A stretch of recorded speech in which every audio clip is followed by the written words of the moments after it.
Venga, para hacer un repaso de lo que vimos el otro día, hay algo que me gustaría que tuvierais en cuenta y que es importantísimo y que además es una cuestión que para mí es particularmente importante porque me sirve para que pongáis en práctica muchas de las competencias, a la que está tan de moda lo de las competencias, que en teoría habéis adquirido entre el tercero y cuarto. Y esa es la competencia de crear un texto argumentativo para defender una idea. ¿Cuál es el texto argumentativo que vosotros tenéis que hacer? Como os expliqué el otro día, cuando hablamos de la literatura... Uy, este es el problema. Ay, ¿dónde me estoy metiendo? Ahora veréis. Venga. Cuando hablamos de la literatura antes de la Guerra Civil Española, hacemos una serie de marcas o hacemos una serie de divisiones cronológicas. Más o menos, estamos hablando siempre de forma aproximada. Entre 1898 y 1915, entre 1898 y 1915, coinciden en la literatura en castellano dos movimientos. ¿Va a ser la primera vez que nos encontremos con esto? Porque se os fijó o no. Porque en la segunda mitad del siglo XIX, si recordáis, también coincidieron el realismo con el posmodernismo, con el posromanticismo, ¿os acordáis? ¿Sí? Bueno, pues en este caso nos volvemos a encontrar con dos movimientos que coinciden. En este caso estamos hablando en concreto del modernismo y después de la generación del 98. Después del modernismo y la generación del 98 nos encontraríamos con los movimientos vanguardistas, que los veremos en la próxima clase porque hoy nos vamos a dedicar a esto, y después ya nos encontraríamos con la llamada generación del 27. Entonces, estos serían, y después aquí ya vendría la Guerra Civil Española. En este periodo de tiempo, como expliqué el otro día, iría desde justo final del siglo XIX hasta la Guerra Civil Española, a este periodo de tiempo, que es un momento de esplendor de la literatura española, se le conoce como Edad de Plata de la literatura española, porque es un momento en el que coinciden muchas generaciones y coinciden muchos escritores muy importantes. Después de la Guerra Civil ya va a pasar otra cosa, pero ese periodo se le conoce como Edad de Plata. Entonces, cuando hablamos de la generación finisecular, nos estamos refiriendo a esto. Nos estamos refiriendo a el grupo de escritores que entre finales del siglo XIX y principios del XX coinciden. Y cuando hablamos justamente de estos, de generación finisecular, para los críticos de la literatura española surge un problema. ¿Cuál es el problema? El problema es que estos escritores, los escritores del modernismo y los escritores de la generación del 98, tradicionalmente se han venido estudiando como si fueran dos movimientos completamente diferentes. Porque ahora lo veréis cuando veamos las características de cómo escriben los modernistas y de cómo escriben los escritores de la generación del 98, vais a ver que hay muchas diferencias entre ellos. Pero al mismo tiempo son escritores que se conocen, son escritores que publican en las mismas revistas, son escritores que tienen las mismas preocupaciones, son escritores que se oponen al régimen de la restauración de Alfonso XIII. Y, por si eso fuera poco, nos vamos a encontrar con algunos escritores que empiezan escribiendo según la moda del modernismo y que en sus obras de sus segundas etapas van a ser claramente de la generación del 98. Entonces, claro, teniendo todo eso en cuenta, hay una parte de la crítica literaria española que dice no, en realidad no podemos hablar de dos movimientos literarios completamente diferentes. Tienen tantos puntos de contacto que en realidad se podrían considerar como dos caras de la misma moneda. En el sentido de que frente a la crisis histórica, a la crisis social, a la crisis económica, a la crisis de valores que vivía España entre finales del siglo XIX y principios del XX, repito, frente a esa crisis, unos responden evadiéndose, que serán los del modernismo, y ahora veréis cómo los textos modernistas están llenos de princesas, de cisnes, de dragones, en fin, de edad media, pero épocas pasadas, pero muy idealizadas. Esos serían los que se evaden, pero por otra parte, los de la generación del 98 lo que hacen es, cuidado, este es nuestro país, no nos gusta, vamos a escribir sobre la realidad que estamos viviendo en nuestros escritos, para regeneracionar el país, para que el país cambie. Y eso van a hacer los que serían los de la generación del 98. Hay una solución a ese debate, a los que consideran que claramente son dos movimientos diferentes o los que consideran que en realidad son el mismo movimiento pero con diferencias. ¿Hay una solución? No, no hay una solución. En realidad, parte de la crítica considera una cosa y parte de la crítica considera otra. Y yo lo que quiero es que vosotras escribáis un texto argumentativo que justamente hable de eso. Y para escribir ese texto argumentativo, ¿qué es lo que tenéis que hacer? Pues para escribir ese texto argumentativo, lo primero que tendríais que hacer es ver este vídeo que tenéis aquí. Vais a ver que en este vídeo tenéis una primera parte del vídeo en el que se describen o se enumeran las semejanzas entre los dos movimientos. Luego hay una parte del vídeo donde se establecen las diferencias. Para los modernistas lo importante es la forma y no el contenido. Para los del 98 lo importante es el contenido y no la forma. Los del modernismo prefieren el verso, los del 98 prefieren la prosa. Entonces, repito, una primera parte del vídeo está centrada en las semejanzas, una segunda parte está centrada en las diferencias y veréis que hay una última parte del vídeo, a modo de conclusión, en la que el autor del vídeo no se moja.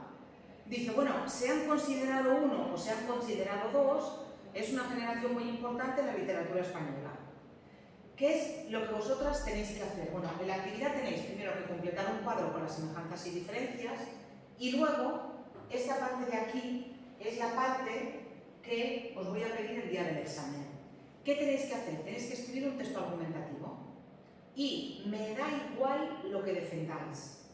Me da igual que defendáis que son dos movimientos o que es un solo movimiento. Pero lo que tenéis que hacer es hacerlo, escribir ese texto según la estructura de los textos argumentativos. ¿Qué significa? Significa que, primero, le tenéis que poner un título. Podéis ser creativas en el título. Luego, tenéis que poner un primer párrafo en el que aparezca el tema y la tesis. ¿Sí? De forma fácil. Se discute, o los críticos literarios han discutido si la generación del 98 y el modernismo son dos movimientos o uno solo. Ese es el tema. Y ahora viene la tesis. En mi opinión, son claramente dos movimientos. Ya está, ya tengo el tema y la tesis. Si yo estoy defendiendo que son dos movimientos claramente diferentes, en el párrafo central, que es el párrafo de los argumentos, ¿sí? ¿En qué me voy a centrar? Me voy a centrar sobre todo en las diferencias. Repito, me va a dar igual. Si aquí me decís que es el mismo movimiento, en este párrafo os vais a centrar en las semejanzas. ¿Sí? Y luego me tenéis que incluir un párrafo de conclusión en el que lo que podéis hacer es reiterar la tesis. ¿Sí? En definitiva, son tantas las diferencias que no entiendo cómo hay alguien que puede considerar que se trata del mismo movimiento. Ya está, habéis reiterado la tesis de una forma diferente. ¿Entendéis entonces lo que tenéis que hacer? Me da igual lo que defendáis. Aquí podéis empezar de la misma manera. Mucho se discute si modernismo y generación del 98 son dos movimientos o uno solo. En mi opinión, claramente es un solo movimiento literario. Y luego los argumentos, insistís en todos aquellos argumentos como que publicaban en las mismas revistas, que se conocían, que responden a la época de crisis, que no les gusta la restauración borbónica, que hay trasvase de escritores de un movimiento a otro. ¿Lo veis? Por tanto, me da igual lo que sostengáis, pero argumentadlo bien y utilizar tanto los elementos que aparecen en el vídeo como los que os voy a explicar ahora. Ahora, cuando veáis qué es el modernismo y qué es la generación del 98, vais a entender seguramente muy bien a los autores que dicen que son dos movimientos diferentes. ¿Queda claro entonces lo que tenéis que hacer? Sí. ¿Bajo tu punto de vista qué es? ¿El qué? ¿Bajo tu punto de vista qué Desde es? mi punto de vista. Desde mi punto de vista. Desde mi punto de vista, pues depende. No me voy a mojar, yo tengo una opinión, pero no me voy a mojar. No me voy a mojar, porque no quiero influiros. Sí, entonces, lo que me digáis, mientras esté bien argumentado, va a estar bien. Es que no hay respuesta mala. Si por una vez que no hay respuesta mala, ¿sí? Entonces lo que vosotras queráis. ¿De acuerdo? Cuidado también cuando veáis el vídeo vídeo porque veréis que el vídeo a lo mejor utiliza algunos términos que vosotras no termináis de entender. Si no los termináis de entender, no los utilicéis. Porque si resulta que, ahora no me acuerdo de ninguna palabra, ya, pero me refiero que utilizar vuestro vocabulario y expresarlo de una forma que vosotras después os podéis estudiar para el día del examen, porque el día del examen, repito, esta pregunta va a entrar y probablemente va a valer 2 puntos. Entonces, estudiaosla, redactadla de una manera que os sirva. Pensad también que como me la vais a entregar, yo os la voy a corregir. En el modelo de examen os la voy a volver a pedir otra vez. Y luego el día del examen la vais a tener que volver a hacer. Para el modelo de examen, la que podéis utilizar es esta corregida. Cuando yo os la corrija, luego la copiáis en el modelo de examen. Sí, pero repito, es importante que lo tengáis en cuenta y que tengáis en cuenta también algo que, bueno, luego lo explicaré cuando hable de la generación del 98, lo de los nombres. Queda más o menos claro entonces esto es lo que tenéis que hacer. Bueno, ya veréis que sí, ya veréis que es mucho más fácil. Venga, empezamos entonces con el modernismo. Mirad, el modernismo, que es el movimiento que tenéis aquí a continuación explicado, tenéis como siempre un vídeo en el que se explican las características fundamentales del modernismo. Ya sabéis que es de este canal de un profesor. Este profesor en concreto no es la alegría de la huerta, no es precisamente divertido, pero sí que no dice ninguna tontería y todo lo que explica lo explica bien y todo lo que dice es correcto. Pero si no lo queréis estudiar, pues lo que tenéis aquí de sobra. Mirad, ¿qué ocurre con el modernismo?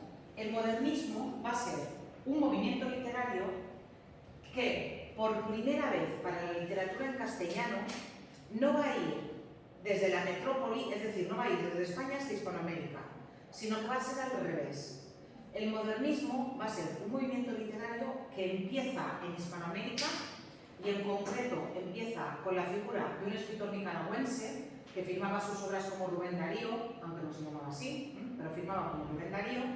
Entonces, este escritor nicaragüense, ya os digo, Rubén Darío, probablemente si se hubiera quedado en Nicaragua habría tenido un alcance relativo. Pero ¿qué ocurrió? Que aparte de que era un señor que le gustaba mucho viajar y que se movía mucho, vivió una temporada muy grande en España, cuando fue cónsul de Nicaragua. Incluso vivió una temporada en Mallorca. En el Paseo Marítimo de Palma hay un busto de Rubén Darío, porque vivió una temporada en el Terreno, que es lo que está por detrás de Titos. Si subís Titos, Paseo Marítimo, Titos hacia arriba, aquella parte de por allí detrás. A principios del siglo XX había casas señoriales por allí y era como la zona de veraneo de los que vivían en Palma. Había chalets, así. Todavía queda alguno, muy poquitos, pero todavía quedan algunos. Y Rubén Darío vivió allí. Entonces, era un hombre que no solamente se puede considerar el fundador del modernismo en castellano, sino que era un hombre muy militante y que llamaba a otros autores a luchar por el modernismo. Él creía en la literatura modernista y entonces animaba, cuando veía escritores jóvenes que se defendían bien, sobre todo con la poesía, los animaba a escribir poesía modernista. Y así consiguió un grupo pues, bastante importante de escritores, tanto en Hispanoamérica como en España, que se van a apuntar a esa moda. También tenéis que tener en cuenta que el modernismo es, primero, más internacional que la generación del 98. La generación del 98 solo es en España y solo en castellano. Hay literatura modernista en francés, hay literatura modernista en catalán, pero no solamente eso, vosotras conocéis a Gaudí, ¿no? Al arquitecto Gaudí. Gaudí era modernista. Hay pintura modernista, hay arquitectura modernista, hay escultura modernista, hay artes plásticas modernistas. Hay una lámpara que muchas veces todavía hoy en día se coloca en los escritores que se llama lámpara Tiffany, que es una lámpara de colores, es una forma como de paraguas, seguro que la habéis visto. Esta lámpara es modernista. Entonces, el modernismo es un movimiento mucho más amplio que la generación del 98. La generación del 98 es solamente en literatura y solamente en castellano. El modernismo es mucho más amplio, ¿sí? Ahora vamos a hablar solamente de la literatura modernista. ¿Cuáles son las características de la literatura modernista? Mirad, para que veáis cuáles son las características de la literatura modernista, vamos a empezar con un texto. En lugar de ver las características, vamos a escuchar, a ver si tenemos suerte y se escucha, hoy parece que la pizarra se está comportando. Vamos a escuchar el que es probablemente el poema modernista más famoso. Es un poema de Rubén Darío, de su obra más famosa que se titulaba Azul, o se tituló Azul, Y en esta obra él tiene este poema que se llama Sonatina. Lo vamos a escuchar recitado y luego entenderéis mejor las características del modernismo.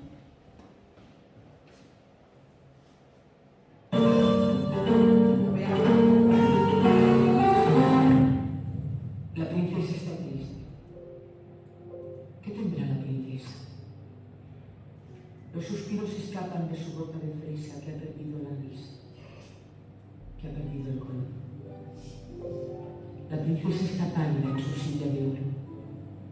Está mudo el teclado de su clave sonoro y en un vaso, olvidada, se desmaya una flor. El jardín pone el triunfo de los pavos reales. Parlanchina, la dueña, dice cosas banales, vestido de rojo, pivotea el bufón. La princesa no ríe. La princesa no siente. La princesa persigue por el cielo de oriente la libélula vaga de una vaga ilusión. ¿Piensa acaso en el príncipe de Golconda o de China? ¿O en el que ha detenido su carroza argentina para ver de sus ojos la dulzura de luz? ¿O en el rey de las islas de las rosas fragantes? ¿O en el que es soberano de los claros diamantes? ¿O en el pueblo orgulloso de las perlas de hormuz? Ah, la pobre princesa de la boca terrosa.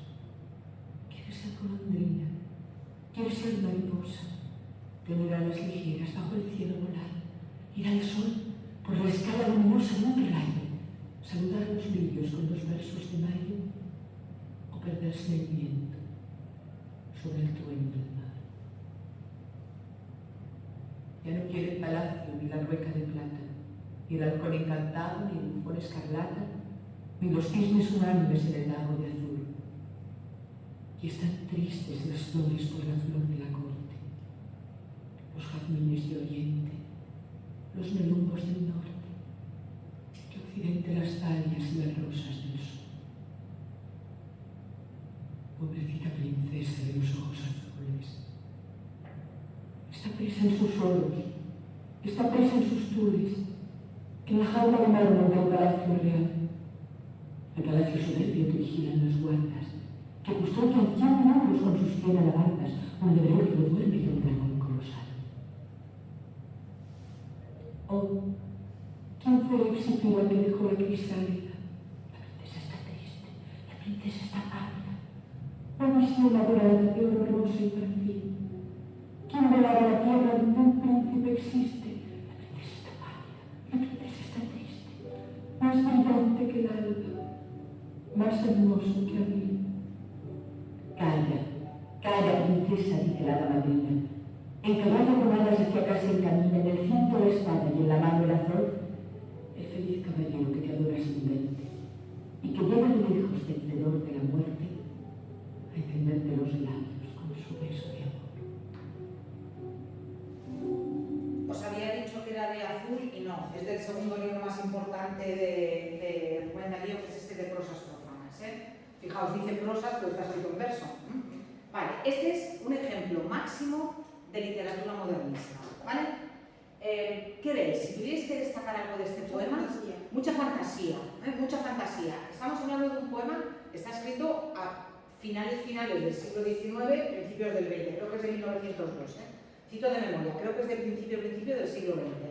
Pensar la que ha caído en el mundo, la que ha caído en España, en fin, lo que está pasando, casi es la época de la Semana Trágica, las Semanas Trágicas del 6, el régimen de la Restauración, como os he dicho, España ha perdido las colonias, la guerra contra Estados Unidos, época de crisis a todos los niveles, y resulta que Rubén Darío está escribiendo sobre esto. Está escribiendo, si tuvierais que situar el poema en alguna época, ¿en qué época diríais que está situado? ¿Está situado en su época contemporánea? ¿Esto habla de lo que vive él en su momento? No. Sería más bien medieval, ¿verdad? Una princesa, una madrina, un bufón. ¿Sabéis lo que eran los bufones, verdad? En las cortes medievales. Pero claro, es una edad media, como habéis dicho, fantasiosa. Porque hay un dragón, hay una madrina, hay un caballo con alas, ¿sí? Un príncipe que tiene que llegar a salvarla, ¿sí? Vale, por tanto, no está situado en la época en la que está escrito, sino que, pues eso, en una época lejana y además fantasiosa, digamos, ¿sí? ¿Qué más? ¿Qué más veis en este poema? ¿Qué más veis? Si tuvierais que decir si es más importante el contenido o la forma, ¿qué diríais? ¿Aquí qué le preocupa más al poeta? ¿Decir algo o decirlo bonito? Decirlo bonito, porque al final, ¿qué te cuenta el poema? ¿El poema qué te cuenta? Que una princesa está triste y no sabe muy bien por qué está triste. Está como en una jaula de oro y está triste y dice, pues no sé, tómate un Lexatin, yo qué sé, ¿sabes? O sea, es como, ¿estás triste por qué? ¿Por qué estás triste? Fijaos, ni siquiera ella piensa, es que va a venir un príncipe y me va a salvar. Esa era la madrina que le dice, va a venir un príncipe y te va a salvar, pero poco más. Esto es como un adolescente que está ahí. Hay quien dice que en realidad la princesa está representando a cualquier niña adolescente, a cualquier chica de 14 y 15 años que tiene como algo dentro y que no sabe qué es lo que le pasa, ¿eh? Hay quien dice que es eso, pero bueno, en cualquier caso, aquí lo importante es decir las cosas y decirlas cómo. Decirlas primero en verso. El modernismo utiliza fundamentalmente la poesía. Decirlas, además, fijaos, estos versos son versos de 14 sílabas. El castellano no utiliza normalmente versos de 14 sílabas. Y a los modernistas les gustan mucho los versos largos.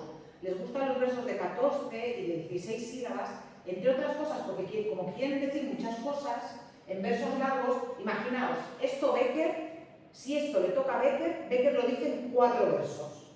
Y esto Becker lo dice en 3 versos de 11 sílabas y uno de 7. ¿Os acordáis de Becker, de cómo era capaz de una estrofa cortita condensar muchísimo?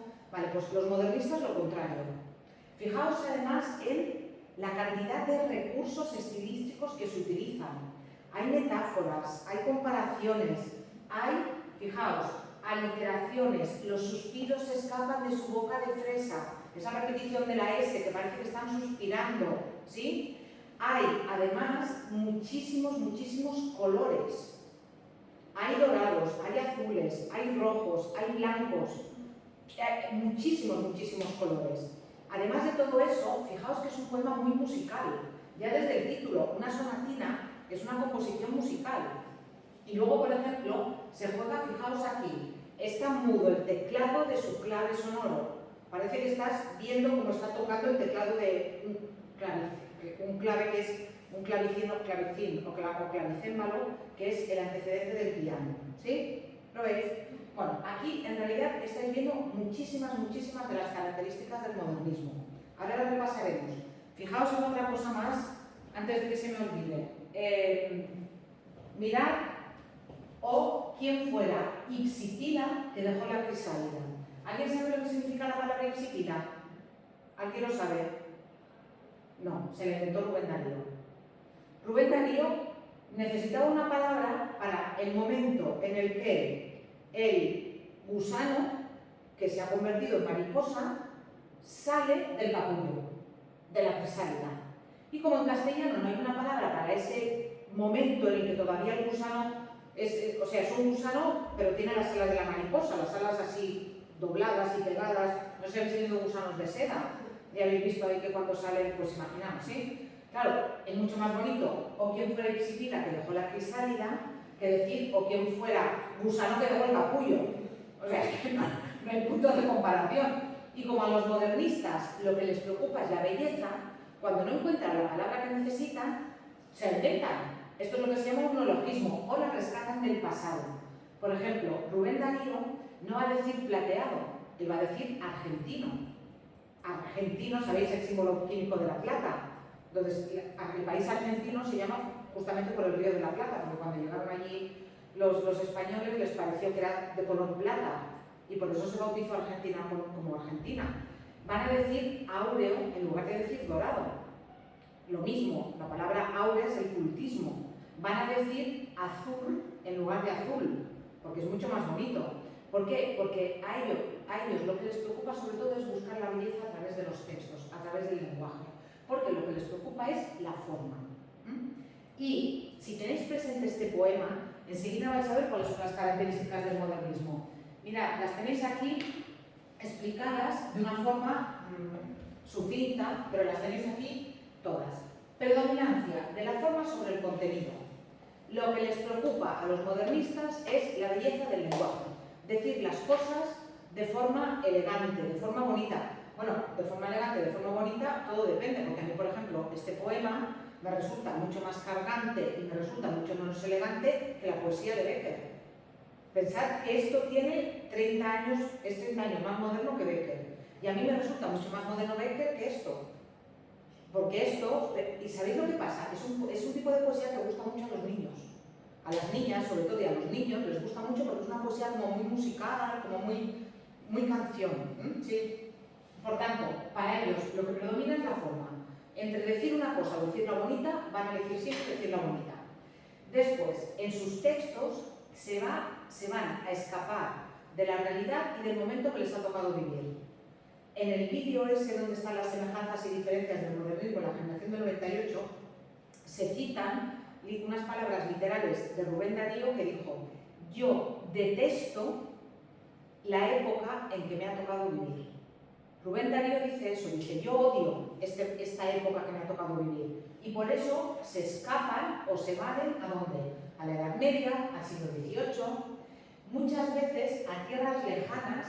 ¿Por qué? Porque la realidad que están viviendo en el sitio donde están no les gusta. Y en el caso concreto de muchos autores hispanoamericanos, como por ejemplo en el caso de Rubén Darío, recuperan también temas y recuperan motivos que son precolombinos, es decir, son historias de América antes de que Colón llegara allí, o bien de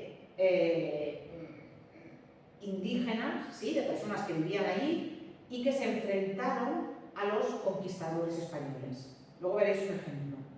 Son temas nuevos, pero volvemos a estar otra vez en el pasado. Renuevan el lenguaje. Van a utilizar palabras que son extranjeras cuando las necesiten, si en español no está esa palabra. Van a recuperar arcaísmos, son arcaísmos argentino, áureo, eburneo, es decir, palabras que ya no se utilizaban en castellano porque son antiguas, ellos las recuperan. Cuando no tengan la palabra, la van a recuperar, van a usar neologismos, lo de ipsipila que os acabo de explicar. Y muchas veces también van a utilizar americanismos, es decir, palabras que existían en las lenguas que se hablaban antes de que los españoles llegaran a América, que las van a recuperar y las van a introducir en sus poemas. Luego veréis un ejemplo. Buscan efectos impresionistas. No sé si tenéis en mente cuadros impresionistas, los girasoles de Van Gogh, por ejemplo. Si vosotros tenéis presente los cuadros impresionistas, cuando tú te acercas al cuadro, en el cuadro no ves el cuadro perfectamente hecho, es como pincelada gruesa, y es cuando te alejas, cuando tienes esas sensaciones, esas impresiones pictóricas. Bueno, pues esas sensaciones las consiguen los autores modernistas como a base de cromatismo, de utilizar muchos colores, a base de musicalidad y a base de sinestesias. ¿Qué son sinestesias? Dulzura de luz. En el poema La Sonatina aparece una expresión que es dulzura de luz. Una sinestesia es un recurso literario que consiste en ponerle a un sustantivo un adjetivo que no le puede corresponder porque se refiere a otro sentido. La dulzura hace referencia al gusto y la luz hace referencia a la vista. En un momento dado, otro autor que en sus orígenes también es modernista, va a hablar de un sonido azul. Sonido azul. ¿Cómo puede ser un sonido azul? No puede ser un sonido azul. Eso serían sinestesias.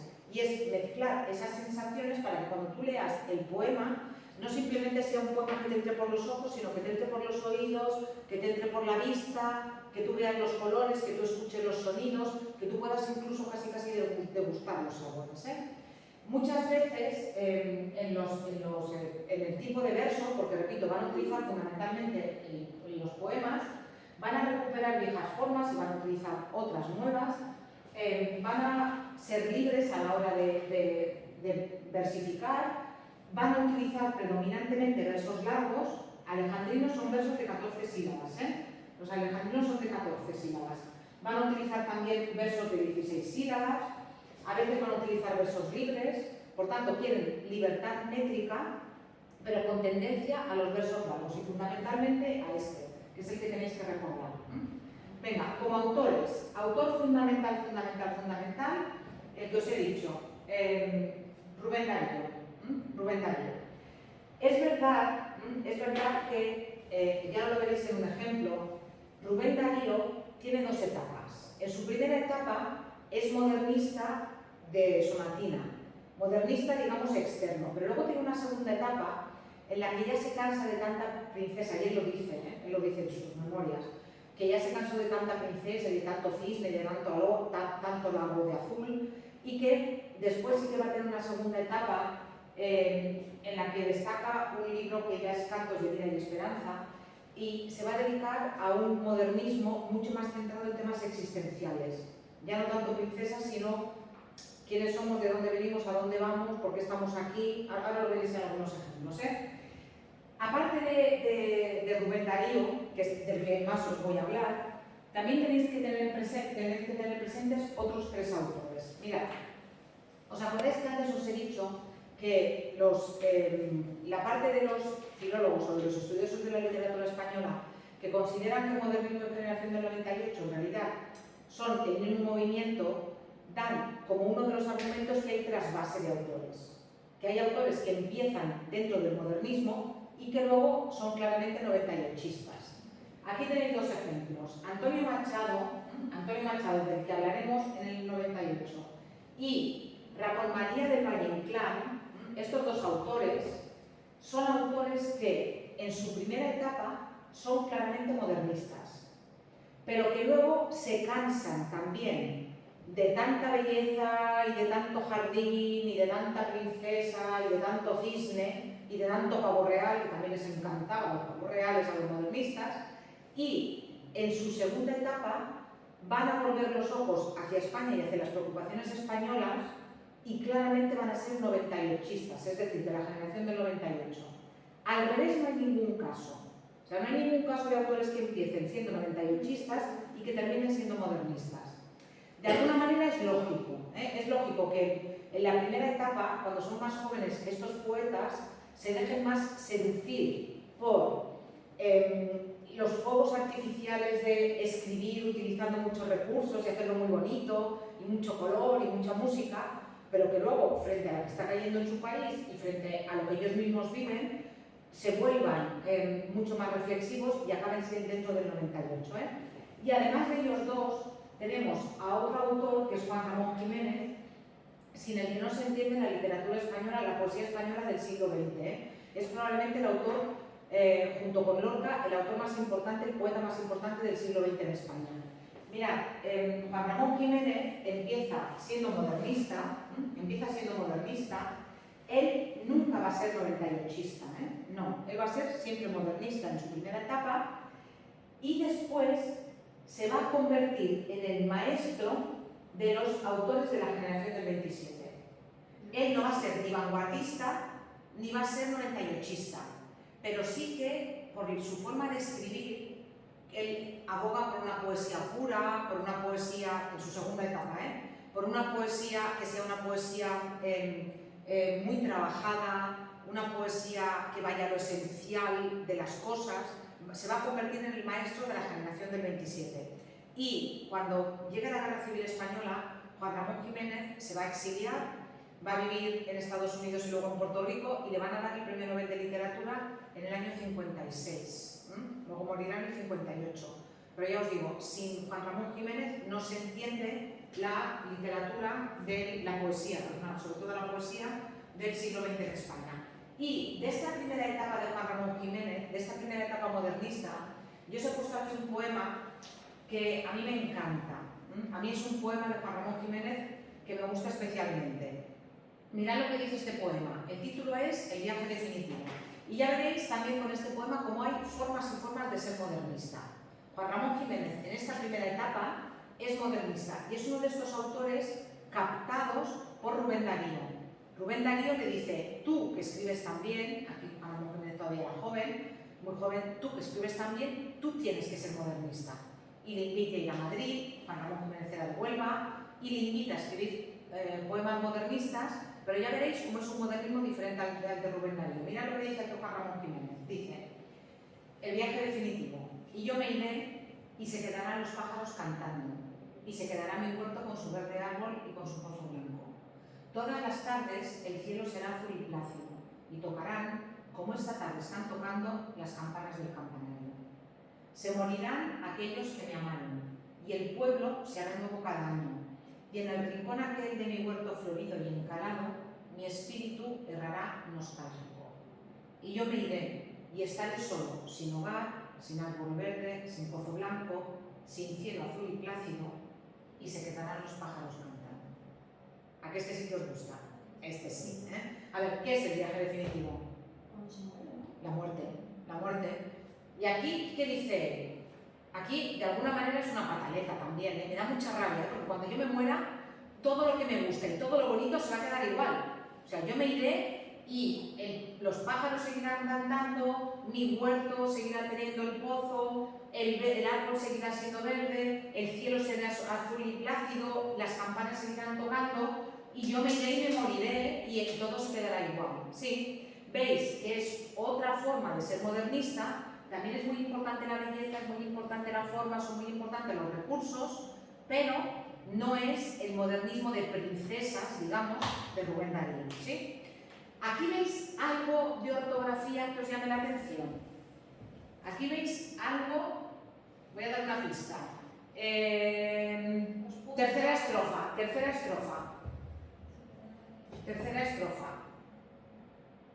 ¿Veis algo raro de ortografía? No, ortografía, no signos de puntuación, ortografía. Ortografía. No. Tercera estrofa. ¿No veis una falta gorda? ¿No veis una falta gorda? Mi espíritu será...